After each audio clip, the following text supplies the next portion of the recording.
ক্রিয়াই শক্তি, ক্রিয়াই বল এই প্রতিপাদ্যকে সামনে রেখে গাজীপুরের কালিয়াকৈর উপজেলার রসুলপুর এলাকায় এলইডি টিভি ভলিবল প্রতিযোগিতার প্রথম সেমিফাইনাল খেলা অনুষ্ঠিত হয়েছে।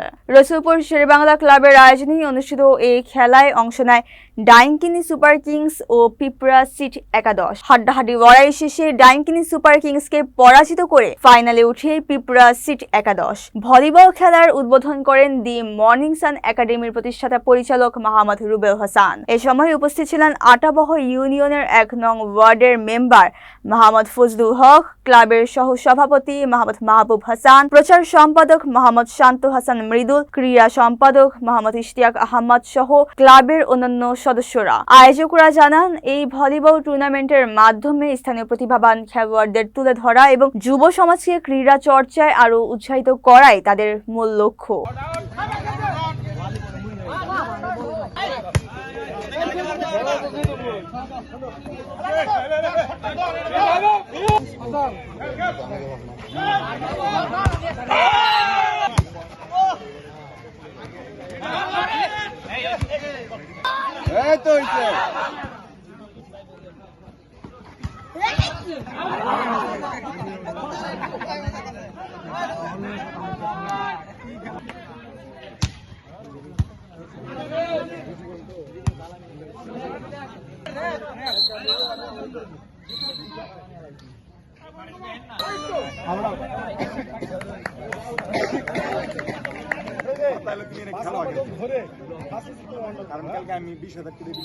একজনের সাথে কোরিলেশন তৈরি হয়, মানে এই খেলাধুলার মাঠে আসলে অনেক সিনিয়র জুনিয়র